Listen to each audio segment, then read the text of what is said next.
with hockey coach Joe Cranston. And Joe, the Falcons split with UW-Stevens Point last weekend, winning 3-2 on Friday and losing by the same score on Saturday here at Hunt Arena. Could you talk about those games a little bit? Well, both those games were very similar.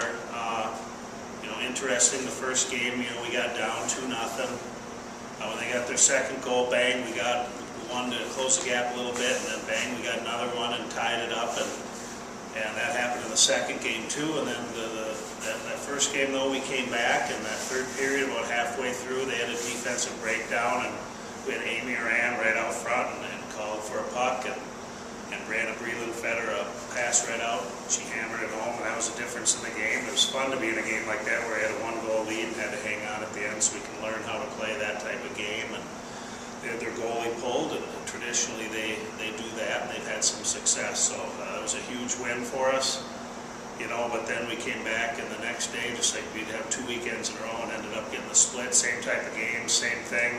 It's just that they got a goal with less than 2 minutes to go at the end.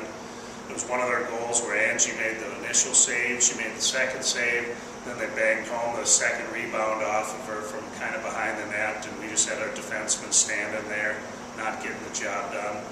Nobody should get a second rebound or even a first one for that matter if we're doing our job. So Angie did what she needed to do in the nets, and our defensemen and forwards were just standing there not taking the body and tying up. And really, that was the difference in that game. Stevens Point in the second game was just so good at tying us up in the defensive zone.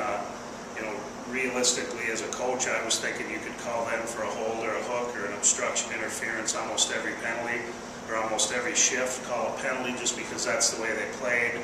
But that's what they had to do, and then the refs didn't call anything. And as the game wore on, it got more and more frustrating.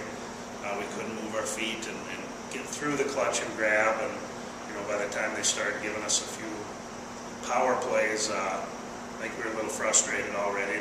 And their goalie was a huge part of it. We had some great power plays. We switched up our power play in the third period. Stevens Point really didn't know how to deal with it. We had great scoring chances, and the difference was just Jana on the nets. We couldn't get a puck past her, and so that was the difference. But it was a very physical series.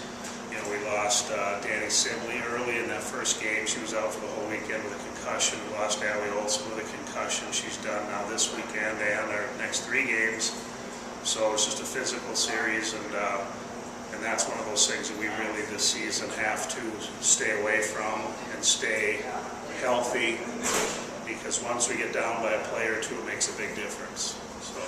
Joe, looking ahead, the Falcons will have a home-home series with UW-Eau Claire this weekend, home on Friday, at Eau Claire on Saturday. Your thoughts about the series coming up? Well, those are always more difficult early on in the year. It seems like Eau Claire hangs around and gives us a pretty good game. Last year we barely beat them over there the first series, and it's a tough barn to play in. So we have to be ready to go. We can't look at Eau Claire and think, oh, they haven't won a game. Those are tough conference points. Any points in our conference are. So we just, they'll be physical, and we just have to spread out, move the puck, move our feet, try to open up the game and not get into a clutch and grab. We got to use our weak side a lot. We got to stretch the ice, east and west, north and south, and use our speed. And if we do that, it should be a lot of fun. Joe, thanks for your time. Good luck to the Falcons, and we'll talk to you next week.